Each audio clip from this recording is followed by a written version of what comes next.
បងប្អូនអ្នកខ្លះដែលចូលចិត្តញ៉ាំជ្រក់ជាមួយត្រីអាំងអាចសាកធ្វើជ្រក់សណ្តែកបដោះជាមួយទឹកសក់មួយមុខនេះបានអានេះគឺងាយស្រួលធ្វើទេបងប្អូនហើយយើងធ្វើភ្លាមគឺញ៉ាំបានភ្លាមហ្មងអត់ចាំបាច់ត្រូវចាំមួយថ្ងៃឬក៏2ថ្ងៃដើម្បីឲ្យវាជូរបានញ៉ាំទេហើយសម្រាប់គ្រឿងផ្សំក៏អត់មានអីញញ៉ៃច្រើនដែរដំបូងគេនឹងគឺយើងមានជាសណ្តែកបដោះជាមួយនឹងទឹកសក់សណ្តែកបដោះបងប្អូនទិញយកអាណាតសៃរៀងឆ្មាតូចបានឆ្ងាញ់ហើយទឹកសក់គឺខ្ញុំប្រើលាយគ្នា3-4ផ្លែមកយើងចិតសបក3ឆ្នូ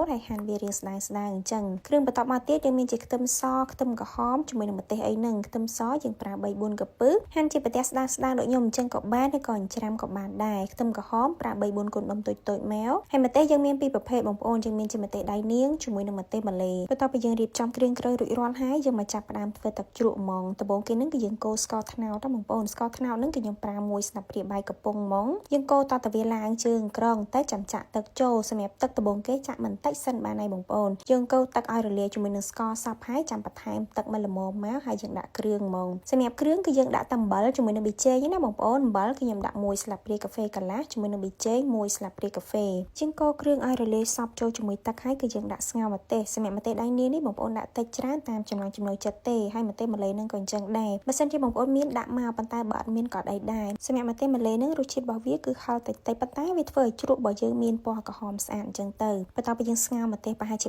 3-4នាទីយើងស្រង់ម្ទេសទុកម្ដុំមកហើយចាំយើងដាក់ទឹកខ្មេះចូលទៅក្នុងទឹកជ្រក់ហ្នឹងណាសម្រាប់ទឹកខ្មេះហ្នឹងគឺខ្ញុំបិទភ្លើងសិនមិនដាក់ទឹកខ្មេះចូលហើយបងប្អូនភ្លក់មើលថែមថយគ្រឿងបានរសជាតិគឺយករៀងប្រៃបន្តិចមកបងប្អូនអានេះគឺខ្ញុំបន្ថែមអំបិលបន្តិចជាមួយនឹងស្ករសបន្តិចដែរដោយសារតែវារៀងស្ទើររសជាតិអញ្ចឹងណាហើយបន្ទាប់ពីហ្នឹងមកចាំយើងមកចាប់ផ្ដើមកិនម្ទេសសម្រាប់ការកិននេះគឺខ្ញុំដាក់ទឹកជ្រក់ចូលកិនជាមួយគ្នាហ្មងដើម្បីឲ្យវាកិនបានម៉ត់ល្អអានេះបើសិនជាយើងអត់ដាក់ទឹកជ្រក់ហ្នឹងទេកិនទៅវាអាចនឹងនៅរៀងដុំអញ្ចឹងទៅហើយសម្រាប់រសជាតិអានេះគឺអត់សូវហឹរខ្លាំងណាបងប្អូនដោយសារតែម្ទេសដៃនាងហ្នឹងខ្ញុំដាក់តែ4-5គ្រាប់ទេក្រហមនេះគឺក្រហមដោយសារម្ទេសម៉ាឡេហ្នឹងអានេះគឺរបៀបដូចជ្រក់គេធ្វើលក់ឲ្យបងប្អូនឃើញក្រហមស្អាតអញ្ចឹងមែនប៉ុន្តែញ៉ាំទៅគឺហឹរតិចខ្លាំងមែនតើសឹងថាអត់ដឹងហឹរហ្មងបន្ទាប់ពីយើងចាក់ម្ទេសកិនជាមួយនឹងទឹកជ្រក់នឹងចូលជាមួយបន្លែមានដូចជាសណ្តែកបដោះទឹកសក់ខ្ទឹមសខ្ទឹមក្រហមអីហើយបងប្អូនច្បល់វាថ្នមដៃបានទេច្បល់វាហើយគ្របទុកប្រហែលជាខ្ទង់20ទៅ30នាទីសិនណាបងប្អូនដើម្បីវាចូលជាតិកាន់តែឆ្ងាញ់បន្ទាប់ពី20ទៅ30នាទីហ្នឹងគឺយើងអាចយកមកញ៉ាំបានហើយរសជាតិរបស់វាហ្នឹងគឺចូលជាតិឆ្ងាញ់ជាងមុន